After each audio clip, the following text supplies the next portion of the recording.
बेरमपुर मध्य प्रदेश की वादियों में बसा एक खूबसूरत गांव। लेकिन इस गांव में छिपे थे कुछ ऐसे भयानक रहस्य जिन्होंने उस सदी में निवास करने वाले साहसी लोगों के दिल में भी एक खौफ पैदा कर रखा था।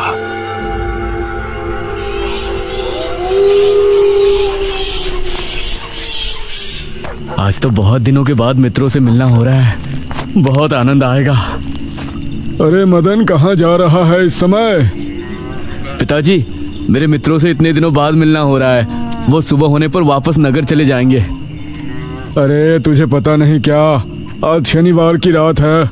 आज के दिन निशिर मोलो गांव में घूमते हैं। पिताजी, चाहे निशिर मोलो आए या नरकासुर, मुझे आज मेरे मित्रों से मिलने से कोई नहीं रोक सकता।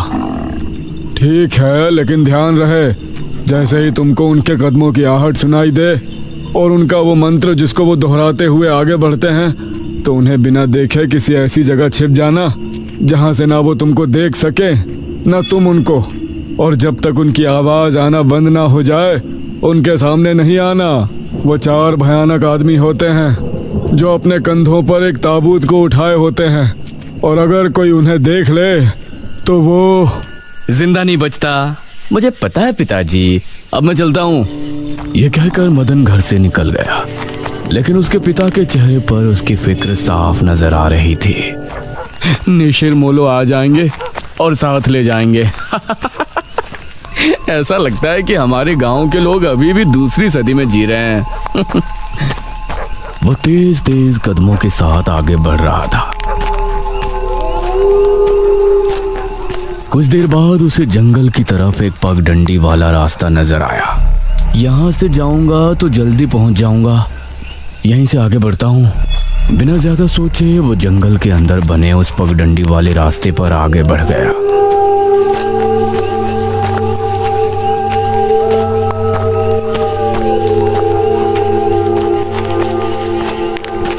आज तो बहुत मजा आने वाला है, मिलकर खूब मदिरा पान भी करेंगे। तभी उसे भारी कदमों की आहटों के साथ कुछ आवाजें सुनाई देने लगी। इन आहटों और आवाजों को सुनकर वह एकदम से चौंक पड़ा और उसकी आंखें डर से बड़ी हो गईं। हे भगवान! वो जल्दी से झाड़ियों की तरफ भागा और उनमें छिपकर बैठ गया। वो झाड़ियों की ऊंट में बैठा लंबी लंबी सांस ले रहा था। वो आवाजें अब और ज्यादा साफ होने लगी थी। उसे यकीन था कि अब वो लोग उसके करीब ही आ रहे हैं। उसने धीरे धीरे छिपकर अपनी एक आंख से उनको देखा और वो हैरान रह गया।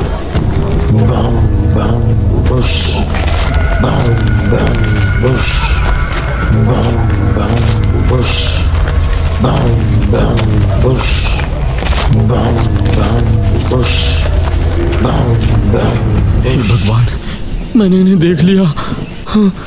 मदन पूरी तरह से झाड़ियों में छिप गया और कुछ देर अपनी सांस तक रोके वहां छिपा रहा। फिर उसने धीरे से झांक कर देखा तो अब वो लोग कहीं नजर नहीं आ रहे थे। लगता है चले गए। वो वहां से निकला और दोनों तरफ देखा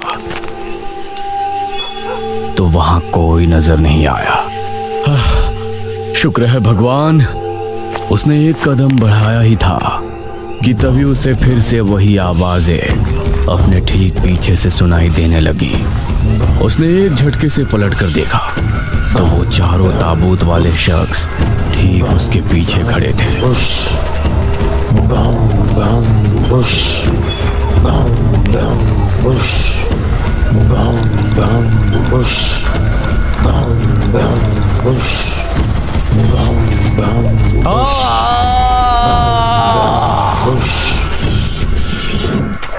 इस तरफ जब देर रात भी मदन वापस नहीं लौटा तो उसके पिता को उसकी चिंता होने लगी।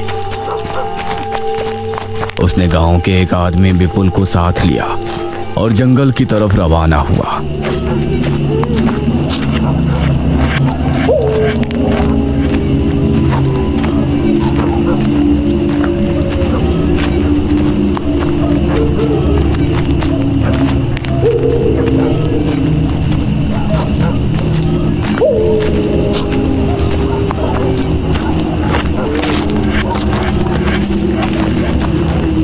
काफी देर बाद एक बरगद के पेड़ के पास जाकर उनके कदम रुक गए और आंखें खौफ से फट पड़ी। उन्होंने मदन को रहस्यमयी परिस्थिति में पाया। उसके चेहरे पर डर और आंखों में खौफ ऐसा नजर आ रहा था कि जैसे उसने हादसे से पहले बहुत ही भयानक मंजर देखा हो। मदन! 400 साल बाद अंधेरा जंगल, सुनसान रास्ता, चारों तरफ सिर्फ पेड़ पौधे और कोहरा। मेघना उनके बीच अकेली खड़ी थी। कोई है? क्या यहाँ कोई है? उसने कुछ कदम आगे बढ़ाए। उसके सवाल का कोई जवाब तो उसे नहीं मिला, लेकिन कुछ टपकने की टप टप की आवाज अब उसे बराबर आ रही थी। मैं यहाँ क्या कर रही हूँ? कौन लाया है मुझे यहाँ पर? वो खुद को वहां पाकर बहुत परेशान थी। तभी उसने देखा कि कोई चीज उड़ती हुई उसी की तरफ आ रही है। वो उसे हैरानी से देखने लगी। पास आने पर पता चला कि वो कोई विशालकाय भयानक पक्षी था। बचाओ! मेघना उससे बुरी तरह से डरकर भागने लगी और वो उसका पीछा कर रहा था। मेघना ने उसे पीछे पलटकर देखा तो वो उसको पकड़ने ही वाला था, लेकिन तभी मेघना एक पेड़ से टकराई। उसने देखा कि उस पेड़ से हरे रंग का पानी टपक कर नीचे गिर रहा था। मेघना उस हरे पानी को गौर से देख रही थी। तभी अरे ओ मेघना, उठ जा यार, कब तक सोएगी? मेघना आंखें मलते हुए नींद से जागी। उसने देखा कि सुबह के 9 बज चुके थे। ओह शिट, हम तो लेट हो गए। तूने मुझे उठाया क्यों नहीं? मेघना अपनी एक पार्टनर इशिता के साथ दिल्ली में रह रही थी, जहां वो एक लैब में काम किया करती थी। दोनों ने साथ नाश्ता किया और फिर तैयार होकर अपनी लैब के लिए निकल गई।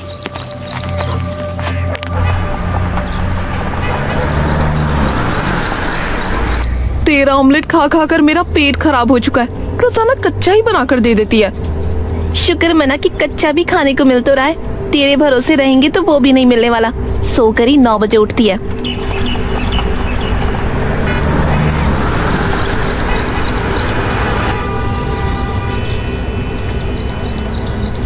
ये दोनों लैब में पहुंचे और वहां जाते ही इशिता के पास प्रोफेसर जयदेव की कॉल आई। तुम दोनों ने इस बार बहुत समय ले लिया है। जो एंटीडोट बनाने का काम तुमको दिया था वो पूरा करोगे या नहीं? प्रोफेसर साहब, बस ये समझ लीजिए कि काम होने ही वाला है। आप हमें 3 दिन का समय और दीजिए। ये कहकर उसने कॉल काट दिया। तो इतने दिनों से प्रोफेसर को घुमा रही है। आखिर तू ये एंटीडोट तैयार करेगी कैसे? ये सुनकर इशिता ने एक किताब निकाली।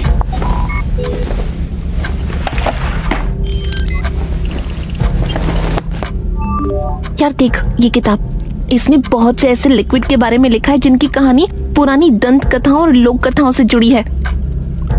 तो तू कहना क्या चाहती है? मुझे इस किताब में बहुत ही अनोखे लिक्विड के बारे में पता चला है, जिसे मृत्युंजय अमृत कहते हैं। हम उस लिक्विड का टेस्ट करेंगे और अगर वो हमारे काम का निकला तो उसे यूज भी कर सकते हैं। मृत्युंजय अमृत? देख, मैं तेरे साथ कहीं नहीं जाने वाली हूँ। ये सब बातें बकवास होती हैं। अरे देख तो सही, इस पेड़ से हर पूर्णमासी की रात ये हरा लिक्विड टपकता है। तभी मेघना ने देखा कि उस पन्ने पर किसी मृत्युंजय अमृत के बारे में लिखा था और उसमें ठीक वही पेड़ दिखाया गया था जो मेघना रोजाना अपने सपने में देखा करती थी। मतलब उस हरे पानी की बात ही इस किताब में लिखी थी। हे भगवान, क्यों हिला डाला ना, है ना इंटरेस्टिंग? मेघना ने कुछ सोचा और फिर जवाब दिया, हाँ। तो हम दोनों कल ही बीरमपुर गांव के लिए निकलते हैं।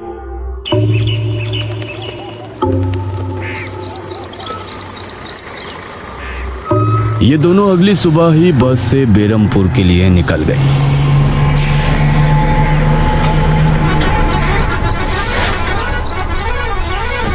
वैसे एक बात बता, तू मेरे साथ वहां जाने के लिए एक ही बार में कैसे राजी हो गई?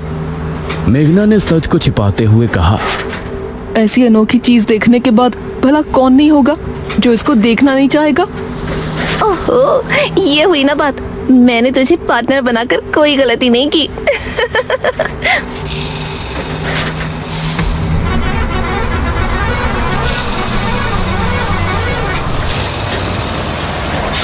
ये दोनों 5 घंटे के सफर के बाद एक जगह उतरी। इनके ठीक सामने एक बड़ा सा गेट था जिस पर नाम लिखा था बेरमपुर। इशिता और मेघना ने जैसे ही गेट के अंदर कदम रखा तो अचानक से मौसम बदला। सूरज मानो बादलों के पीछे छिप गया और एक हवा अपने साथ आंधी ले आई। अरे वाह, गांव का मौसम तो बहुत ठंडा है। इधर गांव के लोग भी अचानक बदलते मौसम को देखकर हैरान रह गए।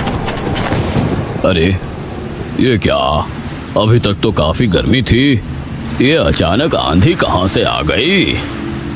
मुखिया जी, लगता है बारिश भी जरूर आएगी। इधर मेघना और इशिता दोनों ही गांव की तरफ बढ़ रही थी। यार, ये गांव के लोग ठीक तो होंगे ना? गांव के लोग तो ठीक ही होते हैं, अजीब तो हम शहर वाले होते हैं। ये बात तो तूने बिल्कुल पते की कही।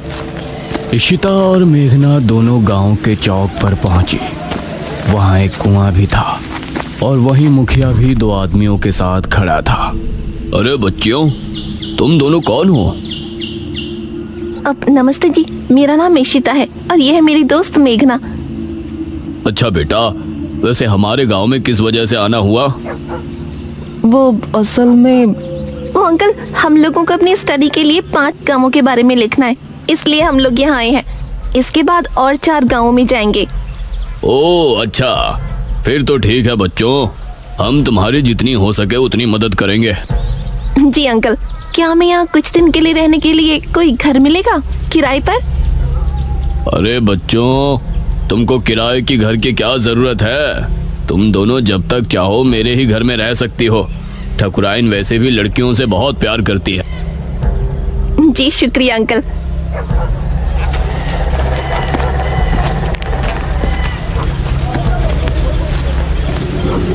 मुखिया इशिता और मेघना को अपने घर ले आया। तभी घर के मंदिर में जल रहा दीपक बुझ गया। अजी सुनती हो ठकुराइन? जी आई। ठकुराइन कमरे से बाहर आई। नमस्ते आंटी। नमस्ते बेटा। ओ जी, ये प्यारी प्यारी बच्चियां कौन है? ये दोनों शहर से अपनी पढ़ाई के सिलसिले में आई हैं। हमारे गांव के बारे में लिखना चाहती हैं। वो क्या होता है रे, वो रिसर्च करने आई हैं। तभी वहां पर एक और लड़का आया। क्या कहा? हमारे गांव पर रिसर्च? इशिता और मेघना ने उसे देखा। भला हमारे बेवकूफ गांव में आपको क्या मिल सकता है? ये सुनकर इशिता और मेघना हैरान रह गई। चुप करो अनुज, ऐसे कोई अपने गांव में बोलता है क्या? ये मेरा बेटा है अनुज। अनुज ने मेघा और इशिता की ओर देखा और उन्हें हाथ जोड़कर नमस्ते किया। नमस्ते। बेटा अनुज, जरा इन दोनों को वो खाली कमरा दिखा दो जो तुम्हारे कमरे के बराबर में है। ठीक है पिताजी। आओ देवियों। देवियों? अनुज कॉरिडोर से होते हुए उनको कमरा दिखाने ले जाने लगा। इसी समय गांव के मंदिर में बैठा पुजारी भगवान की आरती कर रहा था। तभी अचानक से दिया बुझ गया। ये संकेत तो ठीक नजर नहीं आ रहे। हे प्रभु, रक्षा करना। वैसे आप लोगों को रिसर्च करने के लिए यही गांव मिला था? अरे हम लोगों को 5 गांवों के बारे में लिखना है, तो इसीलिए जो भी गांव पास दिखा चले आए। इसके बाद और किसी गांव में जाएंगे।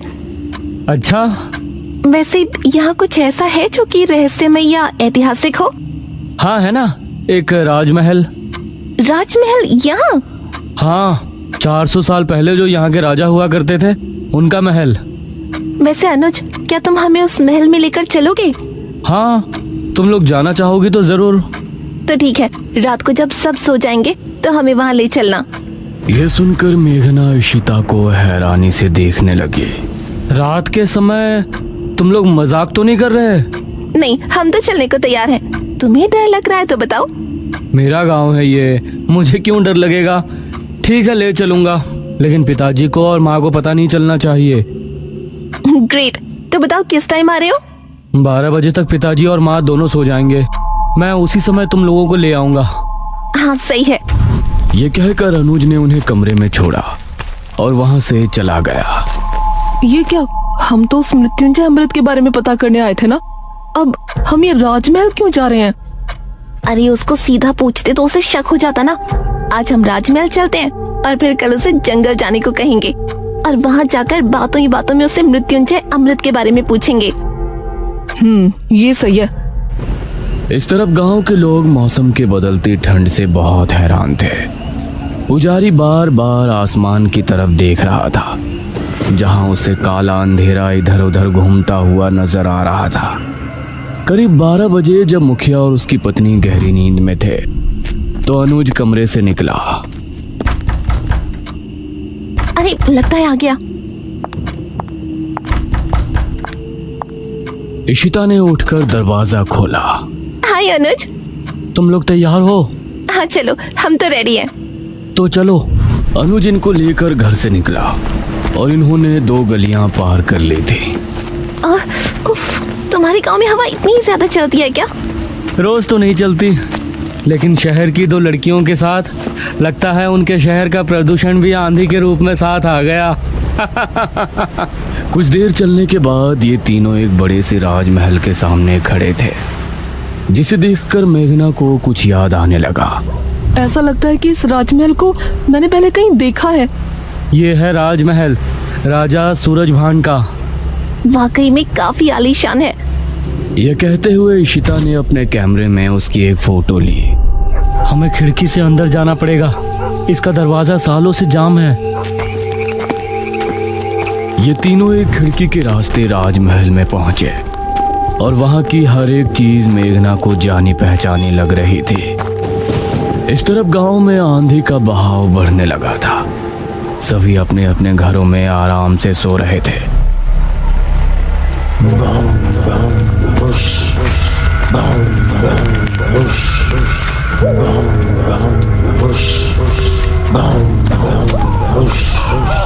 अरे ये आवाज तो निशिरमोलो। गांव के सभी लोगों के दिलों में खौफ उतर आया। उसी समय मुखिया के कमरे में गांव का पुजारी हड़बड़ाता हुआ पहुंचा। मुखिया जी उठिए। मुखिया चौंकता हुआ नींद से जागा। क्या हुआ पुजारी जी, इतनी रात में आप? गांव में निशीर मोलो की आवाज गूंज रही है, सब बहुत डरे हुए हैं। पुजारी जी, ये कैसे हो सकता है? निशीर मोलो यहाँ कैसे आ सकते हैं? वो तो कई सालों पहले सो गए थे। जरूर कुछ ऐसा हुआ है जिससे वो जाग उठे थे। हमारा मन बहुत विचलित हो रहा है। गांव के सभी लोग अपने अपने घरों में जाग चुके थे और डरे बैठे थे। यह आवाज सभी के दिलों में खौफ पैदा कर रही थी। मेघना, इशिता और अनुज तीनों इस बात से बेखबर राजमहल में घूम रहे थे। ये कैसी आवाज है? हाँ, मैंने भी सुनी। ऐसा लग रहा था कि कोई सिपाही भारी जूतों के साथ गलियारे में चहलकदमी कर रहा है, लेकिन दूर दूर तक कोई नजर नहीं आ रहा था। उसी समय गांव के 2 आदमी संपत और कप्ता जंगल की सरहद पर बैठे हुए जुआ खेल रहे थे। अरे संपत यार, चल घर चलते हैं, अब बहुत समय हो गया। ओहो, अब तू हार रहा है तो घर चलते हैं। अरे चुपचाप पूरी बाजी खेल, इससे पहले तो मैं तुझे जाने नहीं दूंगा। हाँ। यह सुनकर कप्ता फिर से उसके साथ पत्ते बांटने लगा। उन दोनों को यह आवाज सुनाई दी। तेज आंधी की हवाओं में उनकी आंखें बहुत मुश्किल से खुल रही थी। उन दोनों ने देखा कि सामने से 4 आदमी अपने कंधों पर एक ताबूत उठाए मंत्र पढ़ते हुए चले आ रहे हैं। संपत और कप्ता इससे पहले कुछ करते, वो चारों आकर उनके सामने रुक गए। हवा का रुख थोड़ा कम हुआ। वो चारों अपनी लाल चमकती आंखों से संपत और कप्ता को घूर रहे थे। इधर इशिता, मेघना और अनुज को एक दरवाजा खोलने की तेज आवाज सुनाई दी। और वो चौंक पड़े। न जाने उस दरवाजे से कौन निकला जिसको देखकर ये तीनों चौंक पड़े। वहीं संपत और कप्ता के सामने खड़े वो चारों शख्स जो कि निशूर मोलो थे। उनके कंधों पर रखा ताबूत खुल गया और उसके खुलते ही संपत और कप्ता की चीख पूरे गांव के लोगों ने सुनी, जिसे सुनकर सभी गांव के लोग डर गए। ये किसकी चीख थी जी? निशिर मोलो, ये चीख किसी अनहोनी की संकेत थी। निशिर मोलो आखिर कौन है? क्या है मृत्युंजय अमृत? और क्या संबंध है मेघना का इन सब से? इन सभी सवालों के जवाब जानने के लिए हमारे साथ जुड़े रहिए इस कहानी के अगले भाग में भी।